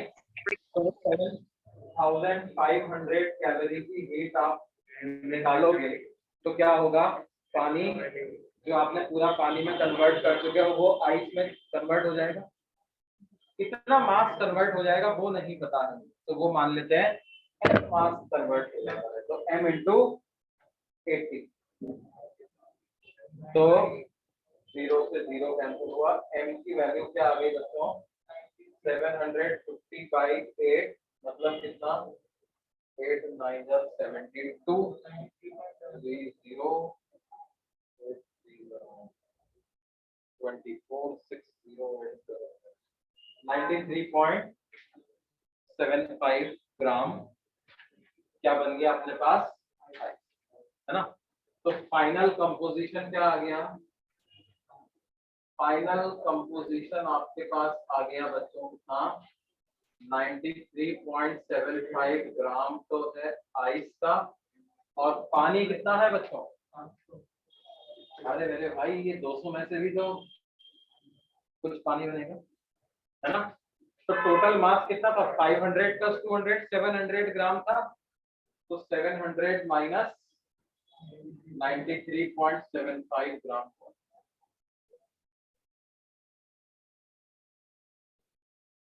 क्यों बेटा? वो 700 में से हम अगर सब्ट्रैक्ट कर देते कितना 100 तो कितना आ जाता? 600, लेकिन 600 में मेरे को कितना ऐड करना है? 6.25, तो 600 6.25 ग्राम। बोलिए सही बात सुनना क्या बेटे? 500 ग्राम पानी।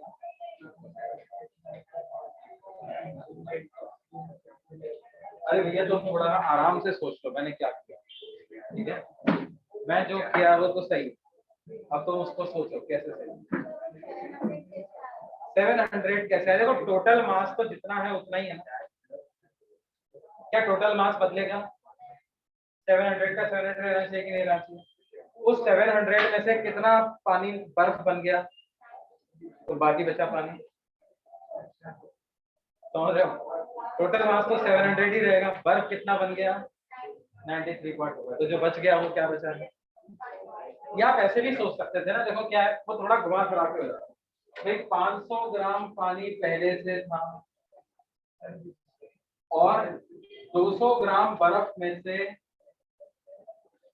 93.75 ग्राम जो है वो बर्फ ही रह गया, बाकी किसमें कन्वर्ट हो गया, इतना मास बर्फ का मेल्ट हुआ है ना, इसका मतलब इतना मास बर्फ का। तो अल्टीमेटली क्या किया आपने, 500 प्लस 200 माइनस 93.75 है ना, समझ आएगा नहीं? ऐसा हो सकता है क्या, टेम्परेचर घट जाए नेगेटिव। हाँ देखो देखो देखो, ये इस सवाल को मैं एक दूसरे तरीके से करके बताता हूँ, है ना, एक दूसरे तरीके से करके बताता हूँ। देखो जैसे पहले ये वाला तरीका तुम समझ लो, इस वाले तरीके में हमने किया क्या, देखो एक्चुअल में हो क्या रहा है, एक्चुअल में हो क्या रहा है कि यहाँ पर आपके पास 10,000 कैलोरी की ही हीट पानी के 0 डिग्री सेल्सियस पे जाने से आ रही है। कितनी हीट जा रही है, 10,000 कैलोरी। और 200 ग्राम बर्फ को पिघलवाने के लिए मेरे को कितनी हीट की जरूरत है, पूरी मिलाकर से 70,500 कैलोरी, है ना। तो इसका मतलब क्या है, चलो 10,000 कैलोरी की हीट से तो ये पिघल गया। एक तरीके से आपको अभी 7,500 कैलोरी की हीट निकालने भी तो पड़ेगी ना, क्योंकि वो आपने अज्यूम कर लिया था पहले। ये 17,500 कैलोरी की हीट आपके पास आ रही है, ये अज्यूम कर लिया था हमने, और पूरा का पूरा किस में कन्वर्ट कर दिया था, पानी एट 0 डिग्री सेल्सियस बनाने को। लेकिन क्या अपने पास इतनी हीट है, 17,500 कैलोरी की हीट अवेलेबल है क्या? बर्फ को हीट कहाँ से मिल रही है, पानी से। पानी 0 डिग्री पे आकर के कितनी दे सकता है, 10,000 कैलोरी। इसका मतलब 7,500 कैलोरी की हीट कम है, 7,500 कैलोरी हीट अवेलेबल नहीं है। तो 7,500 कैलोरी हीट आप इस सिस्टम से निकाल लो वापस, वो आपने ऐसे ही एक्स्ट्रा अज्यूम कर दिया ना। तो आपके पास इतना 200 ग्राम पानी था, उसमें से आपने 7,500 कैलोरी की हीट निकाल ली, तो कुछ ग्राम पानी बर्फ में कन्वर्ट हो जाएगा। तो 7,500 कैलोरी डेल्टा क्यू पता है, मास into latent heat of fusion कर दिया, तो उसमें को पता चल जाएगा कितना ग्राम पानी बर्फ में कन्वर्ट हो जाएगा। तो मेरे को पता चल गया इतना पानी बर्फ में कन्वर्ट।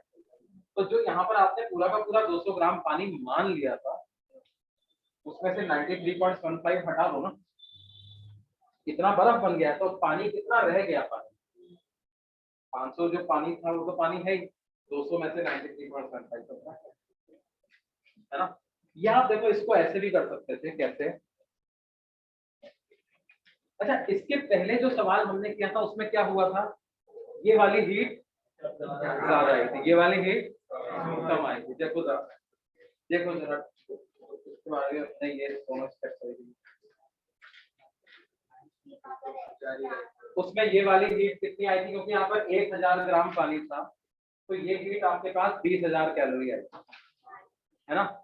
और ये वाली हीट अपने को कितनी आई थी, क्योंकि ये -10 डिग्री ही था इसका टेम्परेचर, तो इस वजह से ये हीट कितनी आई थी, 17,000 कैलोरी। कितनी आई थी, देखो 70,000 कैलोरी आई थी। तो हमने कहा था 3,000 कैलोरी की हीट आपके पास अभी भी बची हुई है, तो अब इस बची हुई हीट को इस सिस्टम को देना पड़ेगा ना वापस। तो सिस्टम को दिया हमने, तो क्या हुआ, जो अपने पास 1200 ग्राम टोटल पानी हो गया था 0 डिग्री पे, उसका टेम्परेचर हमने बढ़ा दिया। देख लिया 3,000 कैलोरी से कितना टेम्परेचर बढ़ता है, 1200 ग्राम। यहाँ पर जो हीट, ये वाली हीट ज्यादा आ गई है, मतलब आपने सिस्टम को 7,500 कैलोरी की हीट ज्यादा दे रखी है, तो वो हीट वापस लो, नहीं वापस लोगे तो क्या होगा, 0 डिग्री सेल्सियस का पानी है, उससे हीट वापस लोगे तो उसका टेम्परेचर मतलब वो आइस में कन्वर्ट।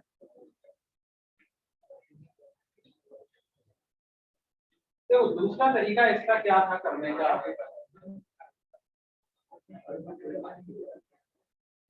हम ऐसा मान लेते हैं कि let the final temperature be 0 degree light on कर रहे हैं, एक से कम चले उधर वाला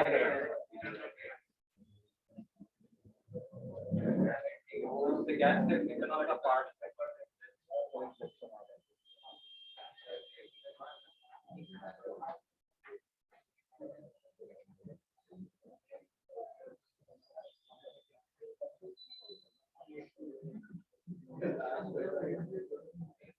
only this.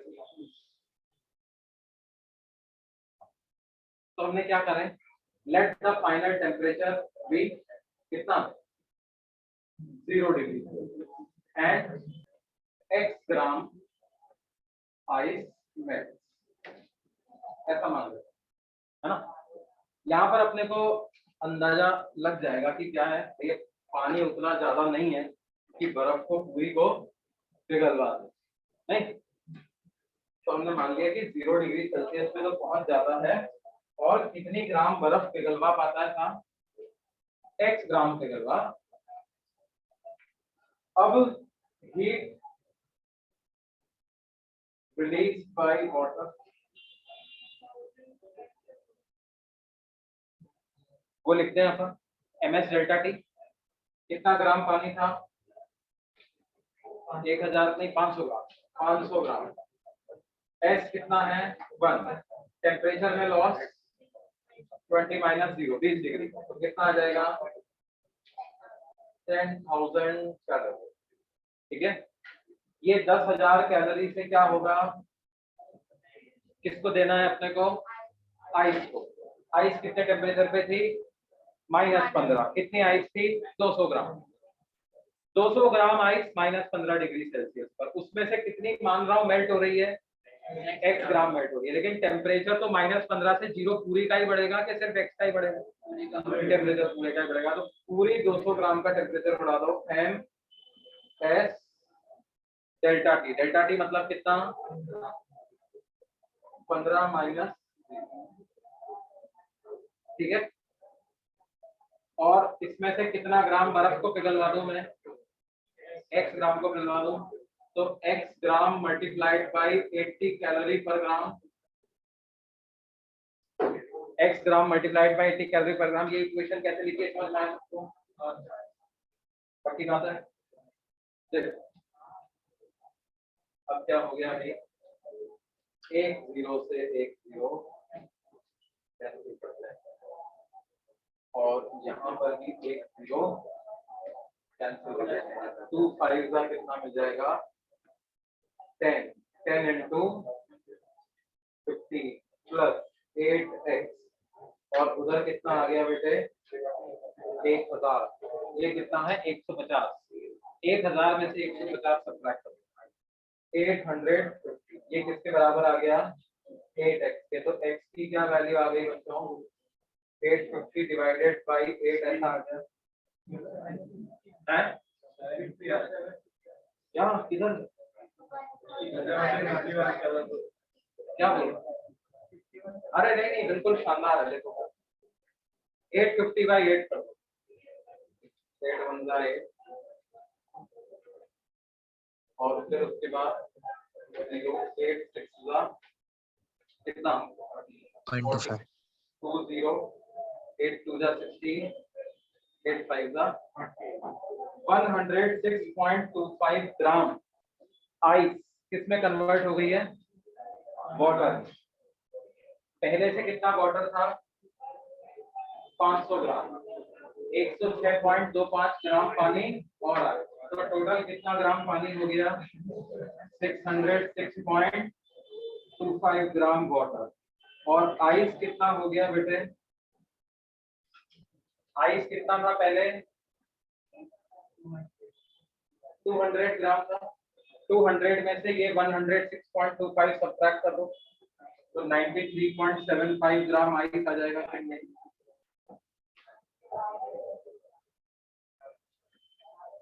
बोलो है, यही तो आया था आंसर हमारा पहले।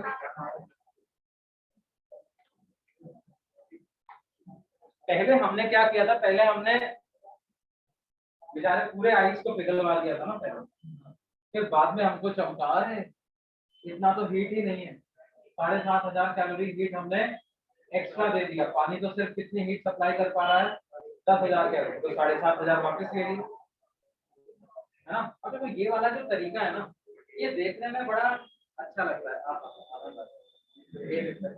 लेकिन रियल लाइफ में ऐसा कैसे करेंगे आप? हमको क्या चमकेगा कि फाइनल टेम्परेचर 0 होने वाला है या पूरा आइस नहीं पिघलने वाला है, हमें थोड़ी ना पता चलेगा, ठीक है। तो उसके लिए अब देखो फाइनल टेम्परेचर ऐसा भी हो सकता था कि 0 से ज्यादा हो जाता। मान लो ये हीट 10,000 आई है, चलो मैं आपको ऐसे समझूं कि अगर यही वाला तरीका आप इसके पिछले वाले क्वेश्चन में कर देते हैं तो x की वैल्यू क्या आ जाती है आपकी? 200 ग्राम। 200 ग्राम से भी ज्यादा आ जाती, नेगेटिव थोड़ी आती। x की वैल्यू क्या आ जाती? 200 ग्राम से भी ज्यादा आ जाती। भाई बर्फ भी 200 ग्राम है, ज्यादा बर्फ किधर से लाएंगे लगाने के लिए?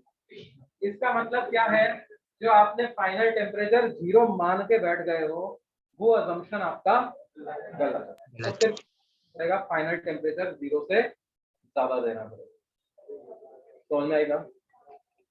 तो इसलिए पता है क्या करते हैं हम, क्या करते हैं, जो पानी है उसको भी 0 पे ले आए, जितनी आइस है उसको 0 पे ले आए, उसको पिघलवा दिया। अब इसने कितना हीट रिलीज किया वो आपको पता है, इसको कितना हीट कंज्यूम किया ये आपको पता है। अगर मान लो इसने जो हीट रिलीज किया वो ज्यादा था, तो अब आप क्या करो, अब आपके पास टोटल जितना अमाउंट ऑफ पानी बचा हुआ है उस ज्यादा हीट से उसका कितना टेम्परेचर बढ़ेगा वो बना करो। अगर मान लो क्या है, इसने हीट कम रिलीज किया और इसको हीट ज्यादा देना पड़ा आपको पूरा पिघलवाने के लिए, इसका मतलब क्या है, अभी जो पूरा पानी है उसमें से इसको जो एक्स्ट्रा हीट आप दे चुके हो वो हीट वापस निकाल लो, तो कितना ग्राम वाटर वापस आइस में कन्वर्ट हो जाएगा वो पता चल जाएगा। तो फिर टोटल पानी कितना बचा हुआ है वो भी पता। ये बात समझ आती?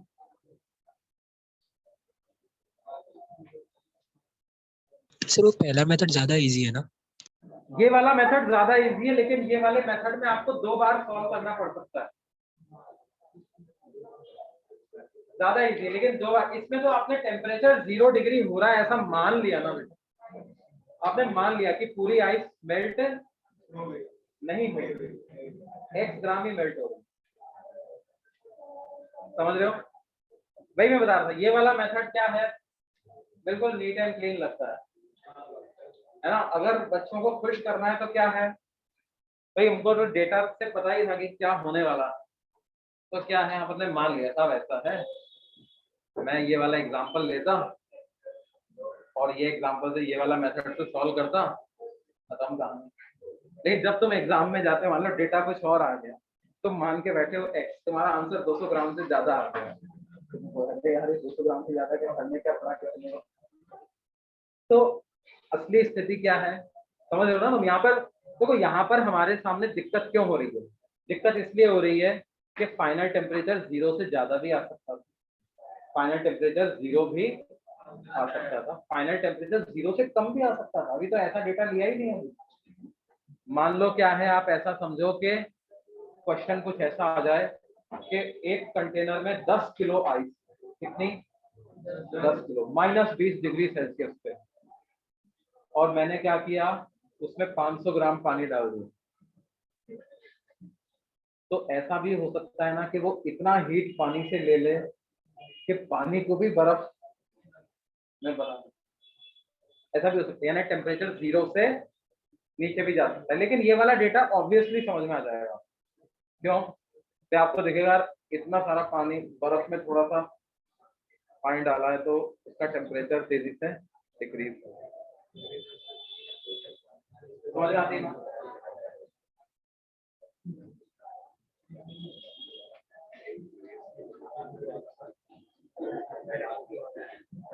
Why would I keep my P?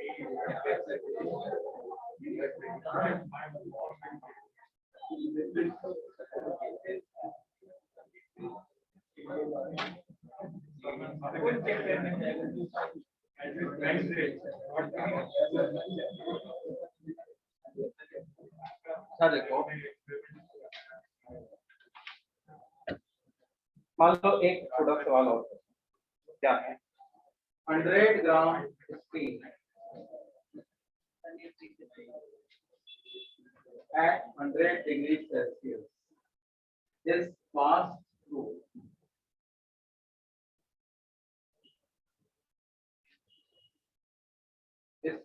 through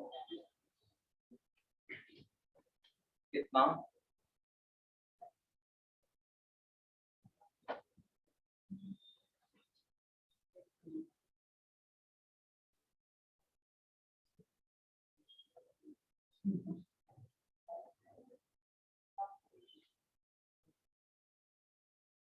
is passed through, let's say 5 kg water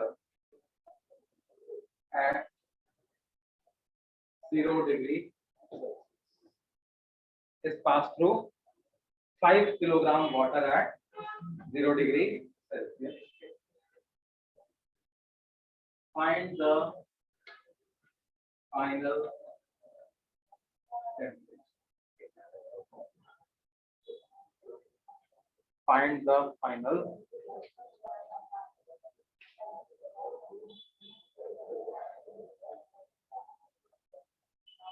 अब देखो हीट कहां से कहां फ्लो होगी,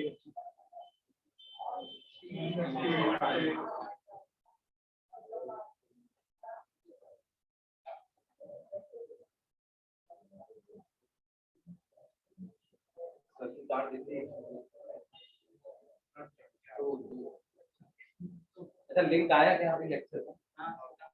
आगे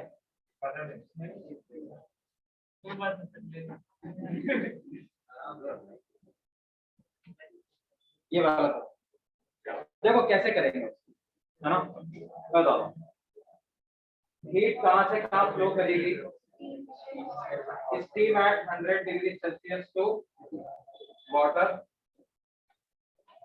ये हीट फ्लो करेगी, वाटर तो 0 डिग्री सेल्सियस पे, तो पानी को 0 डिग्री सेल्सियस पे पानी पे है, पानी 0 डिग्री सेल्सियस पे उसको हीट करेगी तो उसका टेम्परेचर क्या होगा, बढ़ेगा, टेम्परेचर विल इंक्रीज। इसका इसके साथ क्या होगा, 100 डिग्री पे स्टीम है भाई, स्टीम एट 100 डिग्री सेल्सियस, उससे हीट ले लिया आपने तो कंडेंस होगी ना, पहले तो वो लिक्विड में कन्वर्ट हो और फिर एक बार पूरी लिक्विड में कन्वर्ट हो जाती है, फिर उसका टेम्परेचर कम होगा, है ना। अब देखो फिर से क्या करें, पहले दोनों को 100 डिग्री पे ले आए, क्या दोनों को 100 डिग्री पे ले आते हैं, तो पानी को 100 डिग्री लाने में कितना हीट लगेगा भाई, m 5000 gram into s, what is s 1 into delta t, मतलब है ना, तो 1 2 3 500 किलो कैलोरी इतना हीट लगेगा।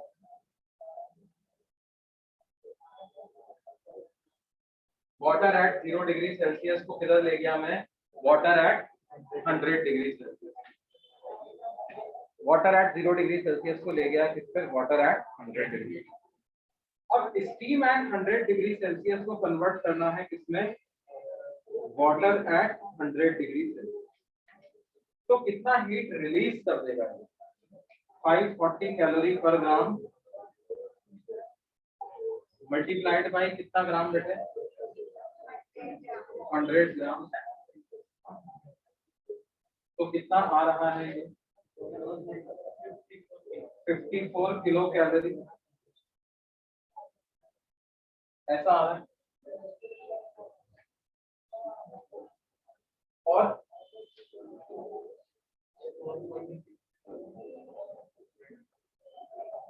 इसको अपन कहां तक ले आए थे, 100 डिग्री तक, 500 किलो कैलोरी, इसका इसका मतलब क्या है, आपने सिस्टम को कितनी एक्स्ट्रा हीट दे चुके हो।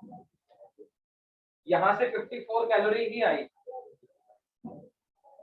कितनी आई है 54 कैलोरी, लेकिन इसका पूरा 100 डिग्री तक टेम्परेचर बढ़ने के लिए कितनी हीट की जरूरत है 500 किलो कैलोरी। मतलब यहां तक आने में इतनी हीट तो स्टीम से मिल जाएगी, बाकी एक्स्ट्रा हीट हमने ऐसे ही दे रखी है ना, है ना।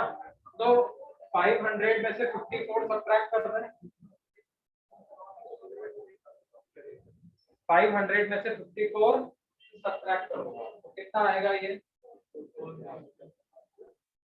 446 किलो कैलोरी, है ना। कितना किलो कैलोरी का हीट आपको सिस्टम से अभी निकालना पड़ेगा।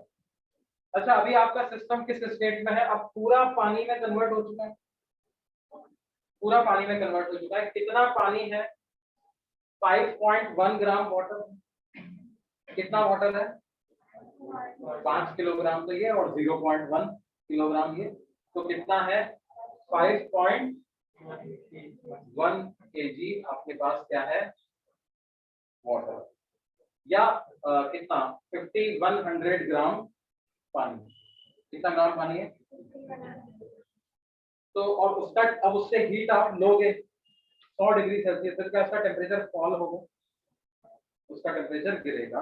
तो मान लेते हैं कि उसका टेम्परेचर कितना गिर गया, डेल्टा टी उसका टेम्परेचर गिर गया, तो हम कर देंगे कितना 44600 कितना calorie heat equal to ms delta T, ms delta T. तो इससे डेल्टा टी की वैल्यू आ जाएगी, कितनी आ जाएगी बेटे 4460 डिवाइडेड बाय 51, ऐसा करना 4460 डिवाइडेड बाय 51, तो कितना आ रहा है ये 87.45 ऐसा आ रहा है। मतलब 100 डिग्री से इतना डिग्री टेम्परेचर आपको क्या करना पड़ेगा, कम करना पड़ेगा। तो 100 में से 87.45 सब्ट्रैक्ट करो तो ये कितना आ जाएगा बेटे 12.55 डिग्री, 12.55 डिग्री सेल्सियस इतना टेम्परेचर पानी का हो पाएगा। फाइनली आपके पास क्या रहेगा, you will have only water.